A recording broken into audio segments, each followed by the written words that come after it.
جب آپ کہتے ہیں کہ کسی مرے ہوئے شخص سے دعا مانگنا، اولیاء اور انبیاء سے دعا مانگنا شرک ہے، تو وہ کہتے ہیں کہ نہیں، جیسا کہ کسی بڑے آدمی کے پاس، کسی حکمران اور بادشاہ کے پاس پہنچنے کے لیے ایک اپروچ ہونی چاہیے، ایک شفاعہ اور ایک مقام ہونا چاہیے وزراء کے ذریعے، اسی طرح اللہ کے پاس پہنچنا یا دعا پہنچانے کے لیے اولیاء کا وسیلہ لینا اور اولیاء کے تھرو، اولیاء کے ذریعے اپروچ حاصل کرنا ضروری ہے۔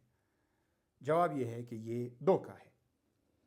اللہ کے لیے اس طرح کی مثالیں بیان کرنا بالکل غلط ہے۔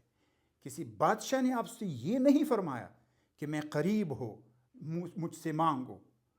رب العالمین نے فرمایا وَإِذَا سَأَلَكَ عِبَادِي عَنِّي فَإِنِّي قَرِيب، جب تم سے لوگ پوچھتے ہیں، میرے عبادت گزار آپ سے پوچھتے ہیں میرے بارے میں، فَإِنِّي قریب، تو میں قریب ہو، اجیب دعوت الداعی اذا دعان، دعا قبول کرتا ہوں جب وہ دعا کرتا ہے۔ یہ وعدہ ہے اللہ کا، بادشاہ کا یا کسی اور عہدیدار کا کوئی ایسا وعدہ نہیں ہے، اور نہ وہ آپ کو دیکھتا ہے اور نہ سنتا ہے، وہ بے خبر ہے، اللہ خبردار ہے، خبیر ہے۔